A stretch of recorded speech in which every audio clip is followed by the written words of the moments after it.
अकलूज नगर परिषदेनं शहराच्या विद्रुपीकरणाला चाप बसवण्यासाठी नियमावली तयार केली असून विनापरवाना जाहिरात लावल्यास आर्थिक दंड होणार आहे। अकलूज शहरातील रस्त्यांची अवस्था न सांगण्याजोगी झाली आहे। त्यात सर्वत्र कचऱ्याचे ढीग लागलेत।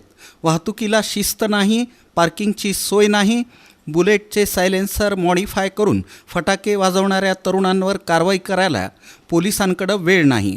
अशा अनंत अडचणींमध्ये आणि सगळ्या सावळ्या गोंधळात डिजिटल जाहिरातबाजीला अकलूज शहरात ऊत आला आहे। गल्लीबोळ आणि सर्व चौक या फ्लेक्स बोर्डामुळं विद्रूप आणि किळसवाणे झाले आहेत।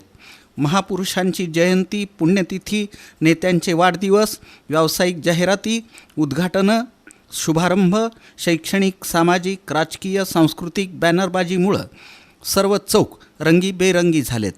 एखाद्या दुकानाचं उद्घाटन असेल तर 1 महिना अगोदर बॅनर लागतो।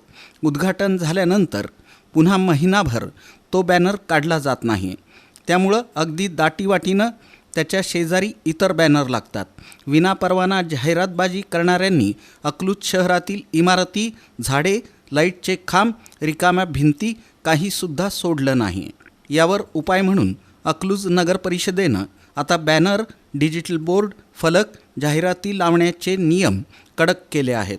इथून पुढं विनापरवाना बॅनर लावल्यास त्यांच्यावर गुन्हा दाखल करून प्रत्येकी 5,000 रुपये इतका दंड वसूल केला जाणार आहे। जाहिरातीचे बॅनर लावण्यासाठी शहरातील 13 चौकांमधील ठराविक जागा निश्चित करण्यात आल्या आहेत।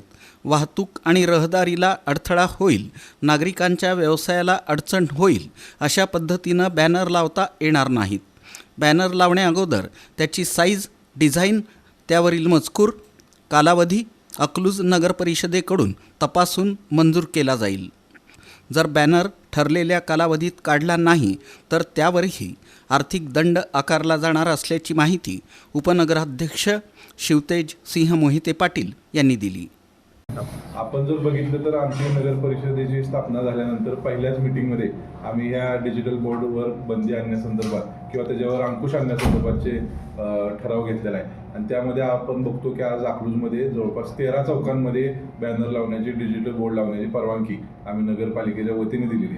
त्याचबरोबर काही नवीन नियम अटी आम्ही त्यात वाढवलेले आहेत। त्यामध्ये वेगवेगळ्या शुभेच्छा फलक असतील, त्याला कर वेगळा असेल, महापुरुषांच्या जयंती असतील त्यासाठीचा कर वेगळा असेल आणि एक स्पेसिफिक लोकेशन नगरपालिकेच्या माध्यमातून तिथं दिलं जाईल।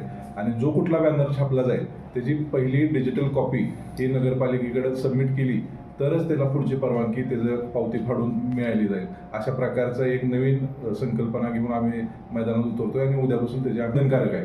कारण खाजगी प्रॉपर्टीत जरी कोणी ते लावलं असेल तरी काय प्रकारचा मजकूर त्याच्यावर छापला जातोय ह्याची नोंद नगरपालिकेकडे असणं